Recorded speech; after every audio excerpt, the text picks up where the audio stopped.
Welcome to Slow News Day with Kevin Clark. I am Kevin Clark. Yes. Season preview. What was your favorite part of the Slow News Day off-season series? I mean, Canelo was good. I did like the Trevor Lawrence cancellation. I thought was pretty good. I saw Troy Aikman at the UCLA LSU game. I go, I love you on Slow News Day. He's like, what are you talking about? Did you not ever get him? All right, Ryen Russillo, sports media star, Slow News Day regular. You got a nice kitchen there, Ryen. I do have a nice kitchen. They've said that about me. They said, his place isn't that nice, but he always knows not to cut any corners on a kitchen. That's a GC son there, though, because the kitchen is what the wives like, as I know firsthand. And when you're talking resale, you want to, it's like rims on the SUV, the kitchen. Did you inherit that kitchen or did you spruce it up? It looks like a little bit like a Nancy Meyers film back there. Well, they call it a Pacific finish or coastal finish. I'd like to just say it looks like Eggertown whaling. So I feel like these West Coast architecture people just ripped off 1,700 whaling houses, which everybody knows if you know anything about whaling. I agree. All right, let's talk football for a second. What's one narrative in the NFL going into the season? Because the season starts Thursday. What's one narrative that's sort of pissing you off? That Cam Newton can't lead the Pats to a Super Bowl.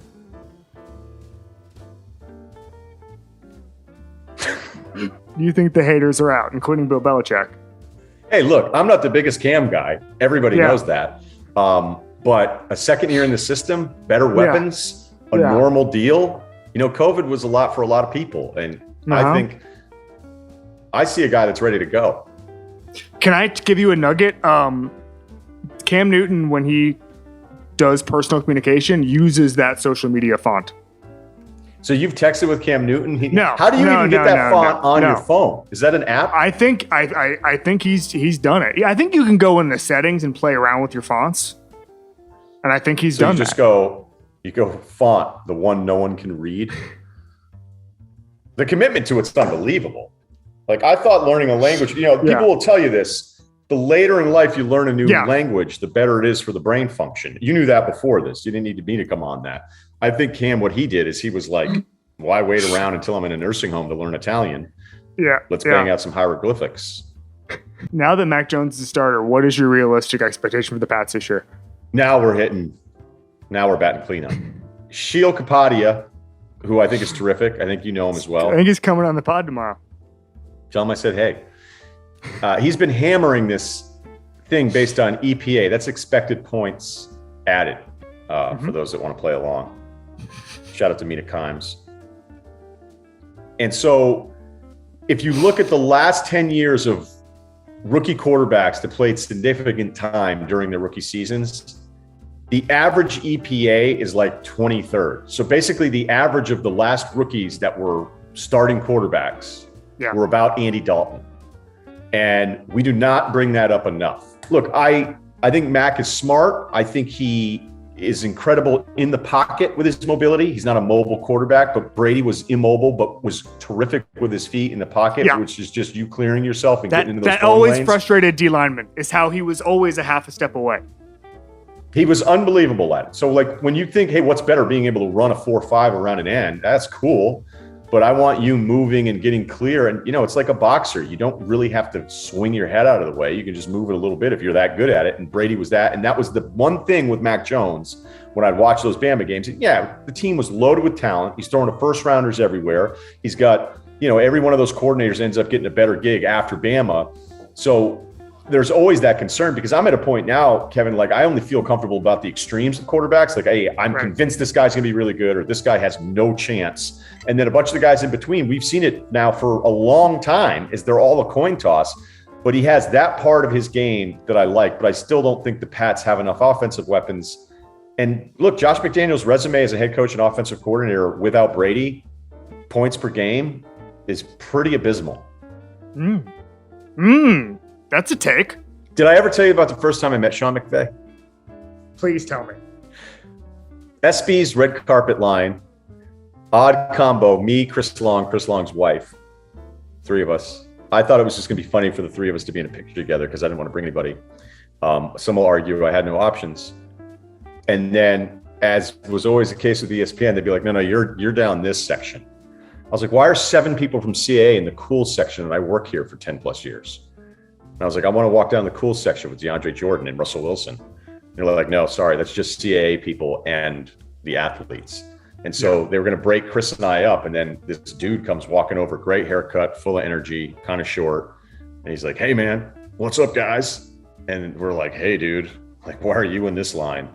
And then he taps Long and he goes, love the way you play, man.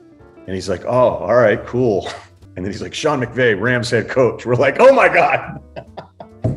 We got to get to this. So I identified this as something important in the newspaper. It's an Ask Amy. Long story short, I'm not technically, in quotes, married to my girlfriend, whom I've been with for 5 years. Now, 2 children later, I feel like all the qualities and values that she lacks, I have found in someone else, her sister. I feel like she, parentheses, my wife's sister, may have a small interest in me. I need help sorting out my emotions. I'd like your opinion on my dilemma. I got to tell you, though, one of the first things I look at is sentence structure and spelling and just word usage in general. And when you say, I feel like she may have a small interest on me, because you corrected it for him. Yeah. You said in me. He actually wrote on me. This guy's so dumb, he's going to do it. So, I would actually encourage him because he already has years of bad decisions coming along at some point. I love when he feels like, hey, after 5 years and 2 children later, it feels like I'm married. It's like, what tipped you off? And the other thing I would tell you, a lot like job experiences, there's a lot of jobs that we would like to have, but we don't know what it's like to walk those hallways. There's plenty of vacation spots. People are like, hey, I'd like to live here. And be like, all right, tell me what it's like when you're at Seasons Pub in February in Oak Bluffs. Not quite the same as it is during the summer, is it? So I think you're looking at the sister here, Torn, and you're fantasizing about all. She's probably better looking than your current not wife. Let's get real here.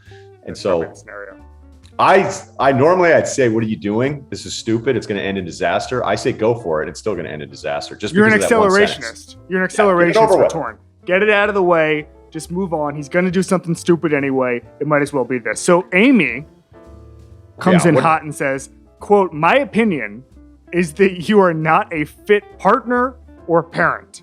Your emotions are your own to sort through, but if you take up with your partner's sister, you will not only destroy your relationship with your partner and children, but you will also tear apart your partner's family.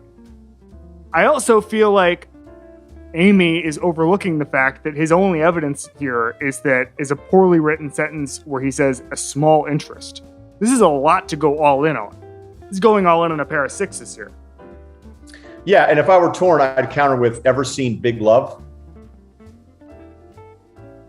Dude, you're scrolling here, a Marmaduke Family Circus. I haven't looked at something like that in probably closer to 20 years, maybe definitely more than 10. I just think that some of these things are just money laundering at this point. Like this one, it's Marmaduke and it shot 2 children. It says Marmaduke was supersized. Like what? We needed 2 people to write this, Brad and Paul Anderson. Hey, what's the best book you've read in the last 8 months? So I'm almost done with Crime and Punishment. Dostoevsky. I called you to be like, did you ever read any of this stuff growing up? I'm trying to find somebody to talk to. I can't get into the Russians. Yeah, and it's even harder when it's in Russian, but they said don't skim. So I'm almost done with it. I mean, it's a classic. I kind of get the concept of it. There are times where I was like, this is so incredible that a guy was able to sit here and write out these rambling dialogues that are 5-6 pages long. Like, it's pretty incredible. I imagine this had to have been a play at some point. I may adapt it myself. I'm not sure. Can't imagine what the rights would be, although the book's been out for a long time. Yeah, I was going to say, there's no, like, Gatsby is in the public domain. Is it? By the way, did you watch the newer Gatsby movie with DiCaprio? I have, yes. Who thought that was a good idea? What else do I have on deck? I'm trying to get through that Cosmos book that Aaron Rodgers recommended that I don't even think he read. I think he did a LeBron James where he was like, I just finished this book on modern physics. And I was like, hey, if Aaron Rodgers finished it, let me check it out. And the first 100 pages, I think I was lying to myself. I was like, yeah, I got this down. I got sliced light. So, yeah, okay, I got it. Bucket bit spinning. German guys. It's It's gone a little slow. I'm about halfway through it, but I make myself read 10 pages every day, so we'll get there. Club Kevin, who's getting it? Could be one of your authors. Could be anybody. Could be this guy. Why is one of the depressing things about college football is that every coordinator is 29 years old and wears a hoodie. And you're just like, what happened? Like these guys who were all in college in 2015, everyone's like, this guy's making $1.5 million a year and he's the best defensive coordinator of football. Hoodies are hot right now. Yep. Have been for a while. I think I had my first hoodie 6 years ago. That's when I finally was like, I'll give it a shot. Are you a hoodie guy? I'm not afraid of him now. How about Chip Kelly? How about that? Hey, Chipper. He's back. I went to LSU, UCLA, and they were the better team. And Chip was ready for him. And it was crazy, too, because UCLA, I thought, held up physically better up front on both sides of the football, which is not – even if LSU were going to lose the game, you think, okay, well, that's not going to happen. Maybe some turnovers, that kind of stuff. And UCLA just straight up the better team. And I'm just happy for Chip because I think a lot of stuff was said about him that was inaccurate and actually unfair. And I'm biased because I have a friendship with him. But if you are involved in the game of football and think that guy can't coach, then you don't know what you're talking about. Ryen Russillo, host of the Ryen Russillo podcast, host of Going Abroad. Thanks for coming on, buddy. All right. Thanks, guys. Later.